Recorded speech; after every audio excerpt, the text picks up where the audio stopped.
Hello everyone, welcome back. So in the previous topic we completed about the isoelectronic मतलब कोई भी atom molecule ion कुछ भी इनमें से अगर सब इनके पास नंबर ऑफ इलेक्ट्रॉन सेम है तो हम उनको कहेंगे कि वो आइसो इलेक्ट्रॉनिक है। ठीक है, अब हम बात कर रहे हैं आइसोटोप्स की।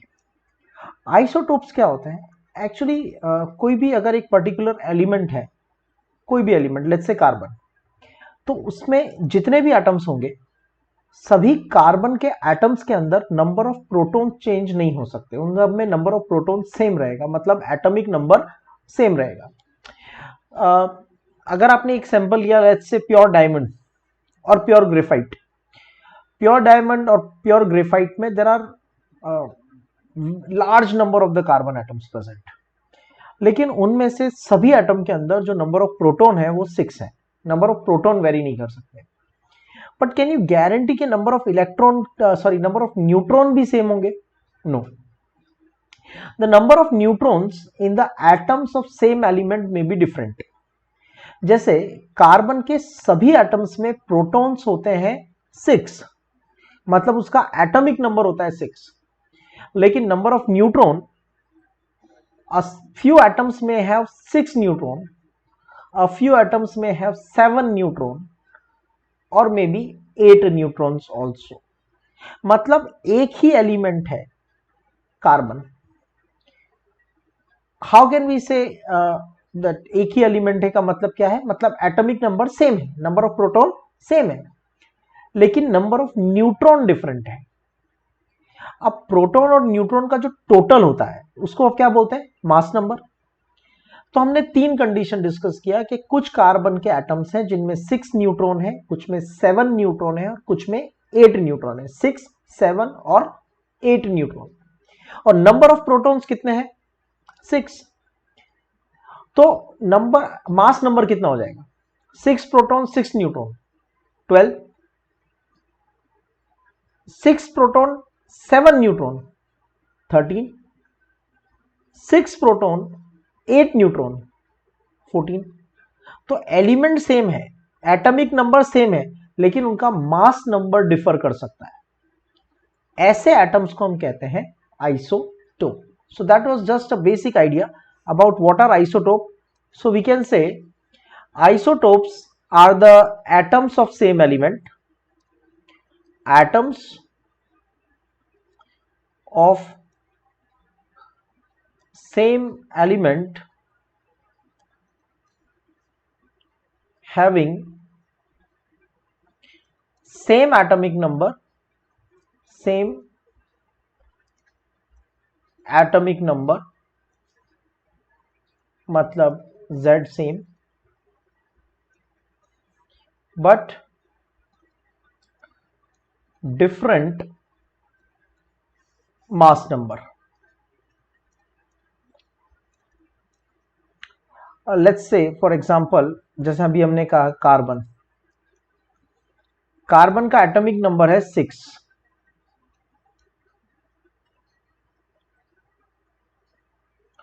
कार्बन का एटॉमिक नंबर 6, तो उसका एटॉमिक नंबर 6 है, मतलब उसमें जो प्रोटॉन्स हैं, कार्बन के सभी एटम्स में प्रोटॉन होते हैं 6, but a few atoms of carbon में have 6 neutron, a few atoms of carbon may have 7 neutron, a few atoms of carbon may have 8 neutron। ठीक है, तो क्या होगा? उसका मास नंबर कितना हो जाएगा? मास नंबर हो जाएगा 6 + 6 12, 6 + 7 13 और 6 + 8 14। तो एटॉमिक नंबर सेम है, मतलब नंबर ऑफ प्रोटॉन सेम है, लेकिन नंबर ऑफ न्यूट्रॉन डिफरेंट है। इन अदर वर्ड्स, क्योंकि नंबर ऑफ न्यूट्रॉन डिफरेंट है तो मास नंबर क्या हो जाएगा? डिफरेंट। तो atoms of same element, atoms of same element having same atomic number, different mass number are called isotope, right? यहां से एक क्वेश्चन अराइज होता है। हमने कहा था कि जो प्रोटॉन का मास होता है वो अप्रोक्सीमेटली न्यूट्रॉन के मास के इक्वल होता है और दोनों का मास अप्रोक्सीमेटली 1 AMU होता है। That's point 1। You agree for that? और प्रोटॉन और न्यूट्रॉन का जो टोटल होता है हम उसको बोलते हैं मास नंबर, और we can say it is mass number is the sum of proton and neutron. Second thing, मैं कहता हूं क्लोरीन का एटॉमिक मास 35.5 होता है। तो अगर ये अप्रोक्सीमेटली 1 AMU है तो प्रोटॉन और न्यूट्रॉन का टोटल 35.5 कैसे हो सकता है? हाउ? फ्रैक्शनल एटॉमिक मास का लॉजिक क्या है? फ्रैक्शनल एटॉमिक मास का लॉजिक क्या है? Did you understand the question? I am saying the mass of proton is nearly 1 AMU. Mass of neutron is also nearly 1 AMU. And sum of proton and neutron is called mass number. That's fact number 1. Fact number 2, chlorine का atomic mass 35.5 होता है. How? तो fractional atomic masses का क्या logic है, हम इस बारे में बात कर रहे हैं. ये 35.5 कैसे आया? हाफ प्रोटोन या हाफ न्यूट्रॉन तो नहीं हो सकता ना, तो फिर ये 35.5 कैसे आया? तो हम यहां पे आइसोटोप्स में एक बात क्लियर कर देते हैं. फ्रैक्शनल एटॉमिक मासेस, इफ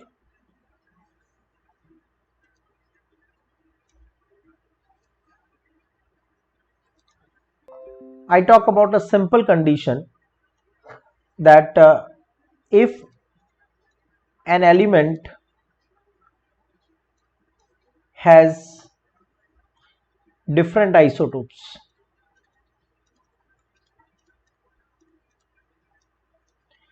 जैसे क्लोरीन के 2 आइसोटोप हैं. क्लोरीन के कुछ एलिमेंट का एटॉमिक मास 35 होता है, मतलब मास नंबर 35 होता है, और कुछ एटम्स का मास नंबर 37 होता है. तो if element has different isotopes then atomic mass is represented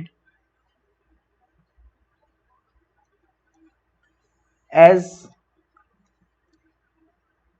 average atomic mass. तो फिर 35 और 37, 35 और 37 का एवरेज आना चाहिए 36. 35.5 कैसे आया? तो इट इज रिप्रेजेंटेड एज, अगर किसी एलिमेंट के आइसोटोप है तो हम उस एलिमेंट का मास 35 या 37 नहीं बोलेंगे, उनका एवरेज बोलेंगे. But that average is not the direct average, it is the average, it is an average atomic mass based on occurrence. Based on occurrence. जैसे क्लोरीन 35.5 और क्लोरीन 37 का जो नेचुरल अकरेंस है वो है 75%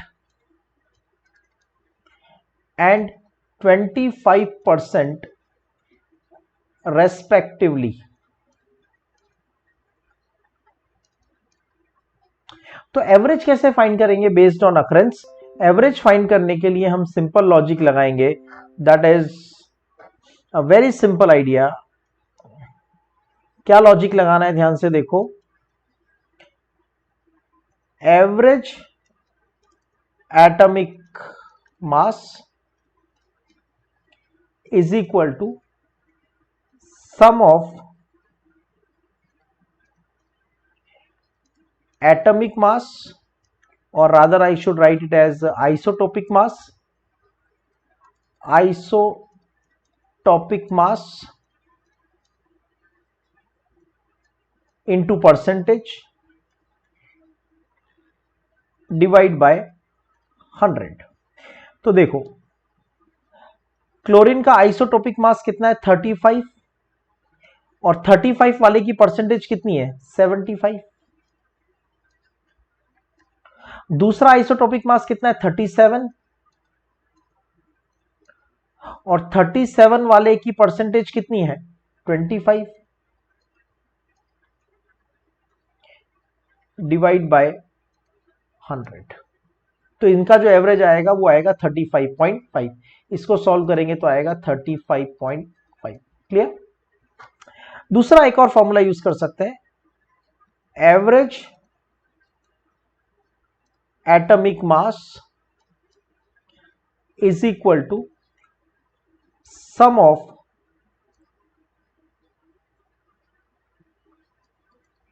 relative ratio into isotopic mass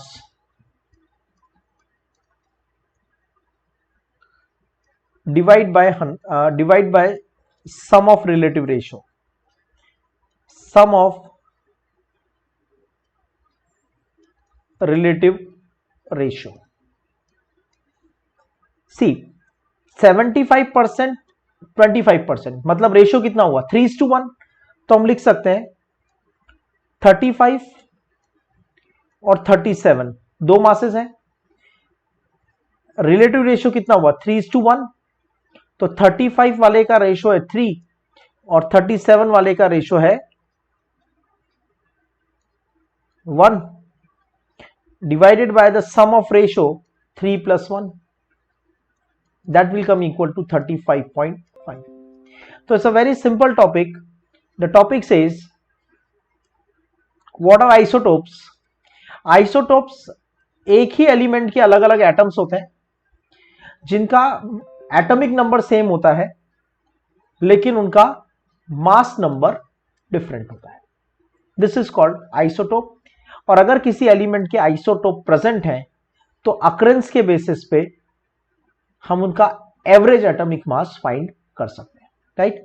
so this is the very simple and small topic.